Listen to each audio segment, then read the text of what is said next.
আমাদের প্রত্যেকের মাথার ভিতরে শুধু দুনিয়া দুনিয়া দুনিয়া।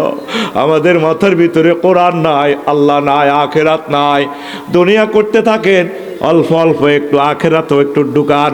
ও যুবকেরা, মনে করছো যৌবনের শক্তি সব সময় থাকবে, তুমি যৌবন অবস্থায় মারা যাইবা না, অ্যাক্সিডেন্ট হইবা না, ভুল করতেছ।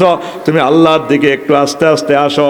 পড়ি আমরা আমিন। লা ইলাহা লা ইলাহা ইল্লাল্লাহু মুহাম্মাদুর রাসূলুল্লাহ সাল্লাল্লাহু আলাইহি ওয়াসাল্লাম। ইমাম গাজালি বলছেন, দুনিয়াটা ছোট্ট করি ঢোকে আগে মানুষের মাথায়। কত করি? ছোট্ট করি। তার প্রয়োজনের শুরু আছে, শেষ নাই। ছোট্ট প্রয়োজন কি আমাদের? অন্ন, বস্ত্র, বাসস্থান।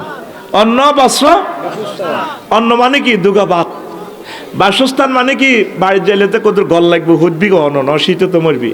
আর বস্ত্র মানে কি? কাপড়। এখন আফসারি যদি বস্ত্র গাদ্দি না হয় তো যে দেখতো কত গো হাগলে না গো, মাগো কত গো হাগল, এটা আসি।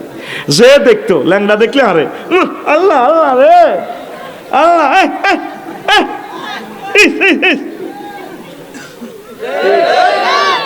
শুধু এই পোশাকের কারণে আমরা সম্মানের চেয়ারে বসে রয়েছি। এই শুধু এই পোশাকটা না থাকলে আফসারির নাম হইব পাগল।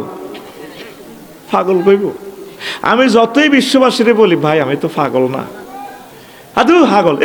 কে আফসারি? আফসারি ইচ্ছানো এই মা গো, মা বোনের দেখলে আস্তাগফিরুল্লাহ আস্তাগফিরুল্লাহ। এটা জান্নাতের নিয়ামত। তো ইয়া বানি আদম কাদ আনজালনা আলাইকুম লিবাসান ইউরি সাওয়াতিকুম রিশা। আমি আল্লাহ জান্নাত থেকে